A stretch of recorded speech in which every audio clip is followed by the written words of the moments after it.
Bonjour à tous. Salut à tous. Alors aujourd'hui, on est dans notre chambre de l'hôtel Santa Fe. Donc on va vous faire une petite review de la chambre et de l'hôtel en général. Alors c'est parti.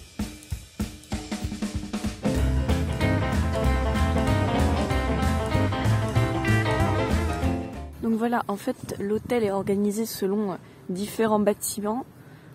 Zone de bâtiment et différents personnages. Et du coup, nous on est dans la zone salie et du coup on peut voir qu'en plus sur les décorations, sur les bords des immeubles, il y a sali. Voilà, donc c'est vraiment pratique, on se repère assez facilement dans la zone de bâtiment. Et on est content d'avoir eu sali parce que moi c'est ma préférée.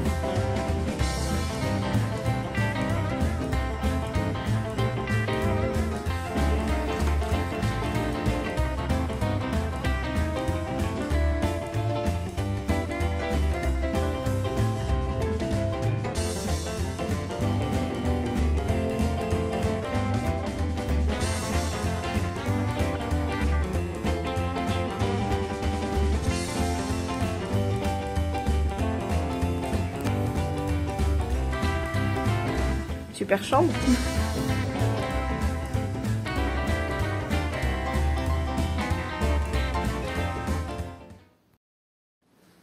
Bon, déjà, ce qu'on peut dire, c'est que la chambre est d'une propreté maximale.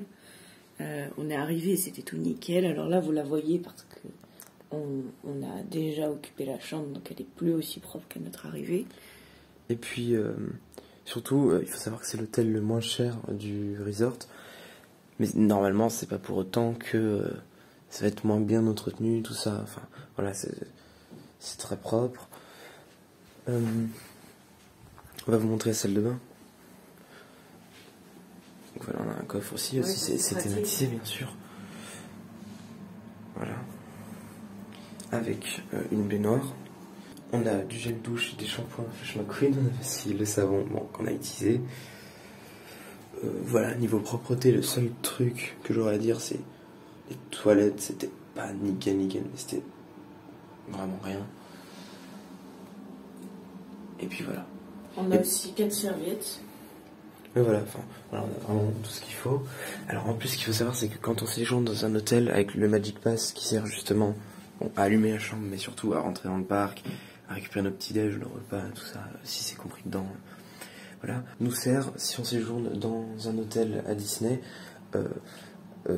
à récupérer des boissons gratuites, des boissons chaudes dans des distributeurs présents dans les hôtels, et donc des cafés et du chocolat chaud, et on a 2 crédits par personne et par jour. Donc on peut en prendre 4 pour un séjour d'une nuit. Et aussi, il y a quelque chose d'assez marrant, c'est qu'à notre arrivée, la télé nous souhaitait bonjour. Alors, je ne sais plus si je vous avais filmé des images. Si c'est le cas, vous les verrez apparaître à l'écran. Ouais, puis c'était en musique. Oui, il y avait de la musique, il y avait notre nom qui apparaissait, et c'était vachement sympa comme accueil. En plus, vous avez accès à une navette gratuite quand vous séjournez dans l'hôtel. En plus, celui-là, c'est le plus loin. En plus, nous, on est dans la zone salie, et c'est vraiment le plus loin du parc. Mais on a pris une fois la navette et on préfère quand même y aller à pied, c'est plus rapide, plus sympa, en passant par le Disney Village. Et puis voilà, c'est très, très sympa. Puis on est à proximité du parc. Et en plus, on a l'heure de magie en plus à laquelle on va aller. Donc en fait, l'heure de magie en plus, c'est tout simplement, on peut venir dans les parcs Disney 1 heure avant leur ouverture et faire des attractions. Alors voilà, c'est tout pour cette vidéo. Maintenant, on va prendre le petit-déj à la Cantina, qui est le restaurant de l'hôtel, qui est un restaurant un peu mexicain, mais surtout qui représente l'Amérique du Sud, les États-Unis, le sud des États-Unis. Et alors, ça sera peut-être pas commenté, on verra, mais voilà, on vous laisse peut-être là-dessus. D'ailleurs, il y a quelques temps, ou alors dans pas longtemps, c'est pas encore comment on va gérer les sorties de vidéos, on vous a sorti une review sur notre repas du soir à la Cantina, qui était vraiment très bon. Je vous laisse aller voir la vidéo pour plus de détails. Et aussi, bien sûr, vous pouvez retrouver nos vidéos visite du parc Walt Disney Studios et Disneyland Paris.